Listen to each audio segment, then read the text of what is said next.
What is up, guys? I am Dr. Sean Ostrowski. With me, Josh Gurley. How's everybody doing?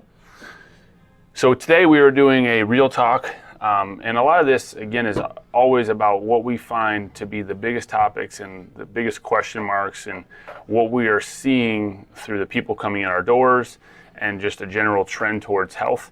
And that's the kind of topics we're talking about. And today, we're talking about preventative things we can do to really avoid the need for drugs, surgery, medicine, and really maybe teach you how to not to have to go see your primary care as often. A lot of this video is going to be stemmed from this idea that when you're sick or your child is sick, we are typically all over our significant others or our friends saying, you got to go get that checked. Let's say blood pressure, for example. You got to go get that checked. You got to go get on medicine. You got to go do this. And then when you go to the doctor, they're all over you telling you all the reasons why if you don't get on a medicine, you're going to have trouble. Very rarely, if ever, are we talked to about the real life things we can do day in and day out in order to prevent these issues from ever becoming a reality. Again, talking about the reason behind these videos, I want to start a little bit of a spark in your mind, or maybe a light a fire underneath your behind to get you thinking maybe a little bit differently. Why is it that we're so gung-ho on pushing our friends and our family members to go to the pediatrician when your child's sick because they have a 100-degree fever?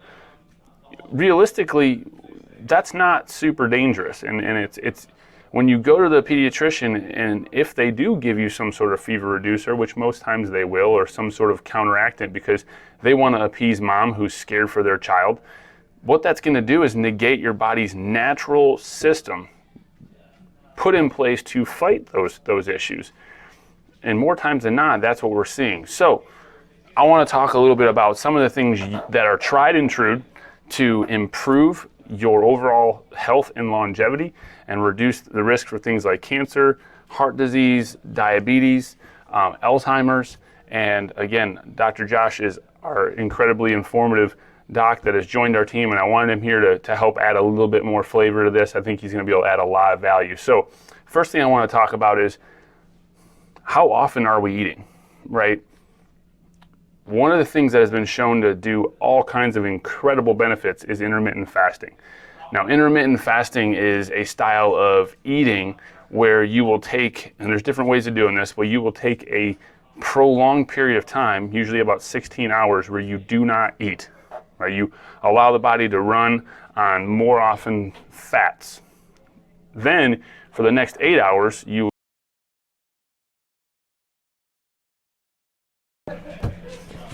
fit in as many meals as you can to go ahead and replenish all those calories.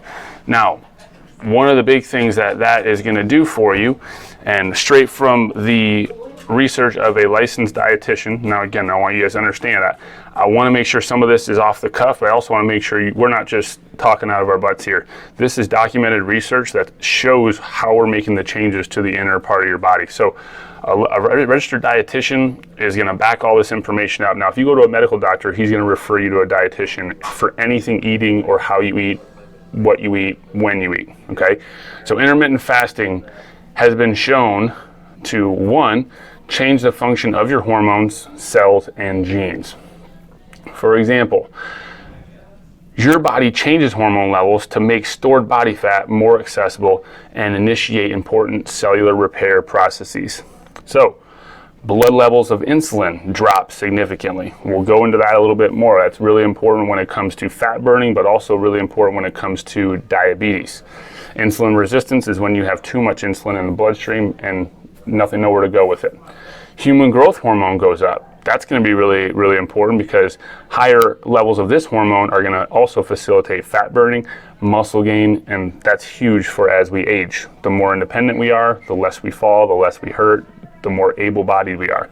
Cell repair. The body induces important repair processes like removing waste from our cells. That's really, really big, especially when it comes to cancer. Gene expression. There are a lot of different studies that show that it will relate to longevity and protection against disease. So let's go a little bit further.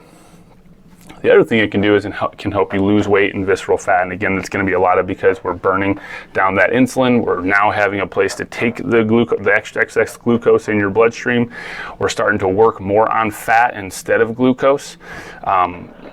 And realistically, the whole idea of intermittent fasting is to try and get your body to switch its usage of fat rather than the glucose that we normally run on.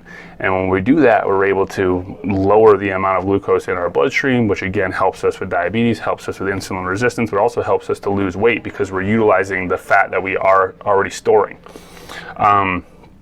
So again, lower insulin levels, higher levels of HGH, which again is that human growth hormone, are going to increase the breakdown of body fat and facilitate its use for energy. It also can increase your metabolic rate, which is really, really good for burning fat. Going down a little further, we already talked about the insulin resistance, but I want to give you a little bit more. Basically, it's going to help take the blood sugar out of your bloodstream. So when you are insulin resistant, what ends up happening is your cells or your muscle cells or your fat cells are basically saying, hey, we're full. We don't have any more use for the glucose that you're going to put into our system. And so the insulin that is now attached to that glucose is knocking on the cell door saying, hey, I need to bring this in for storage. They're saying, hey, we're already max capacity. So that's what insulin resistance really is. So then that glucose level builds up in your bloodstream, and all that extra glucose, that extra energy gets converted into your visceral fat. That stuff around your belly is stored energy and your protection for your organs, but too much of that non-lean mass is not good. Yep, that's a big one. Now we're getting into some of the other really cool stuff. Oxidative stress. Basically is one of the steps that leads towards aging and chronic disease. It has been proven that we can reduce oxidative stress and inflammation in your body.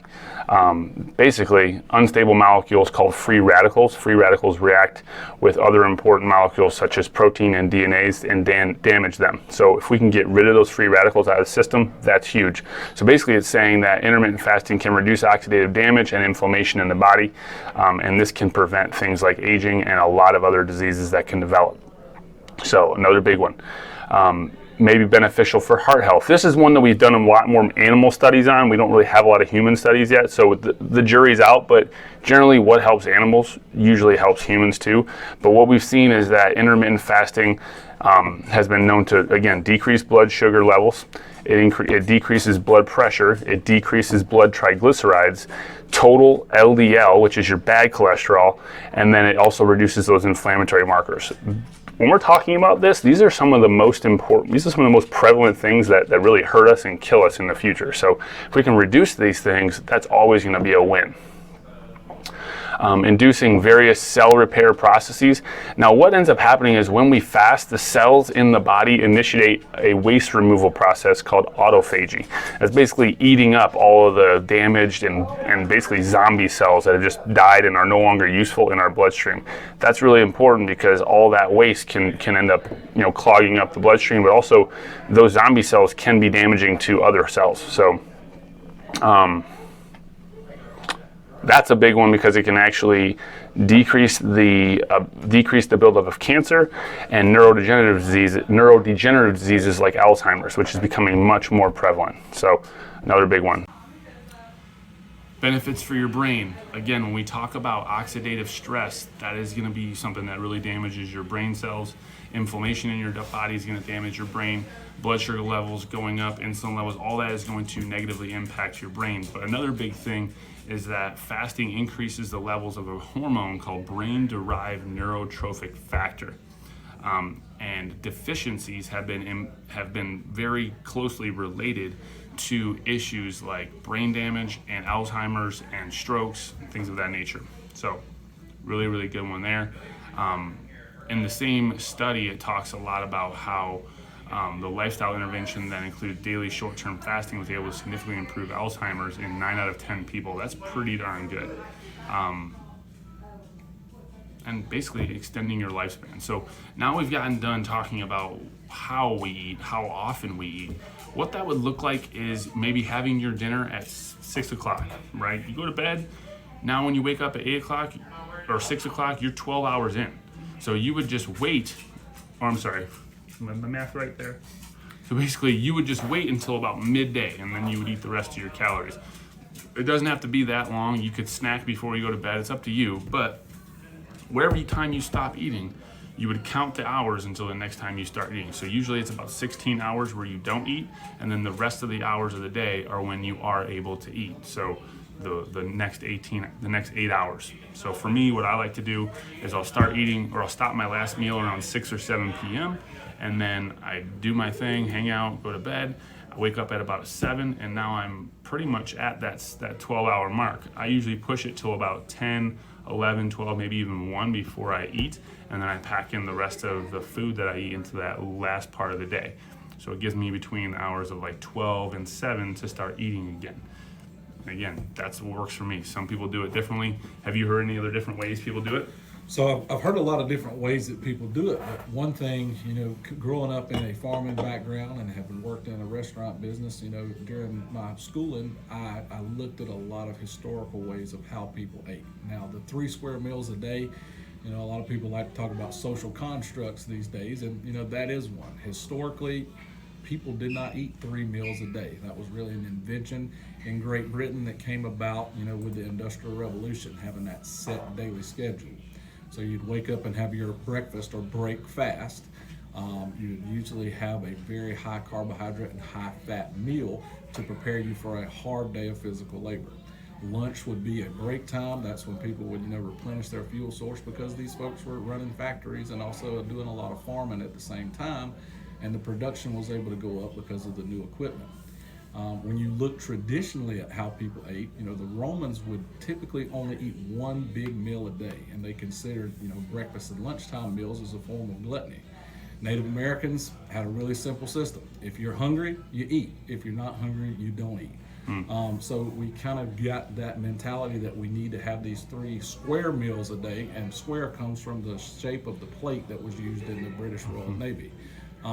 But it's a lot better to listen to your body, because your body does tell you when you're hungry, and you have more hormonal signals like ghrelin and things like that help you out to know when you're hungry, when your body needs fuel, and also deal with satiety, or the feeling of fullness. Mm-hmm.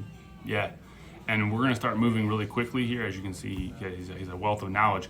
But as we start moving quicker, I want you guys to understand these things are not less important. I just really wanted to hit on that one piece, because if you think about all those different improvements that we can make to our insulin levels, to our blood pressure, to our triglycerides, to our free radicals in our bloodstream, to our oxidative stress, to all these different things, brain neurotrophic factors, those types of things can all prevent some of the most common diseases we suffer from every single day. Now let's talk about what we eat. Guys, this is a pretty simple topic. I don't want to church it up too much.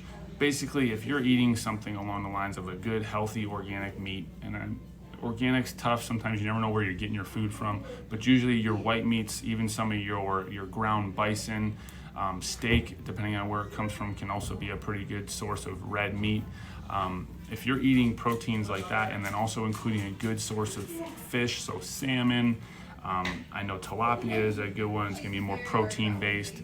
But fishes and things like that, and then you're getting a lot of green vegetables, leafy vegetables, tomatoes, onions, Brussels sprouts, asparagus. The list goes on. Basically, a vegetable is going to be better for you than a processed food. Okay, if you're going to eat if you're going to eat starches, if you're going to eat carbohydrates, try to make sure they're not coming out of a box. Usually if it comes out of a box, you're going to be in a bad position. It's processed. If it spoils, that's a good thing. So I always think about, I leave a potato on the table. Now, potatoes can be starchy. They can add to the little waistline. They definitely increase your glucose level in your bloodstream. But again, if your insulin resistance is down, now we have a place to take that glucose for energy. Right? That's okay. Your brain uses glucose every single day, so it's really important that you have it. But, however, a lot of people eat a very, very low level of carbohydrates. So, those are some of your biggest things. Eat healthier foods. Start eating healthier foods. Stop making excuses like, oh, I've had a long day. Oh, this, oh, that. Eat better foods. Move. Movement is so, so important. How you move really is up to you, but some of the best research right now says you don't really have to do a lot of resistance training. Body weight training is really, really beneficial because you're still adding resistance to the bones, you're still adding resistance to the joints, and you're not going to be breaking them down as hard. So general resistance training is great, but they also talk about doing about 2 hours of endurance training throughout the week. You can spread that out across the course of a few days, but some level of controlled endurance training. That does not have to be balls to the wall. It can be about 70%, 60 to 70% of your 100%. So you can do that based on your heart rate. There's lots of different ways to do that, but 60 to 70% of what you consider an all-out maximum for you, those are best ways to move.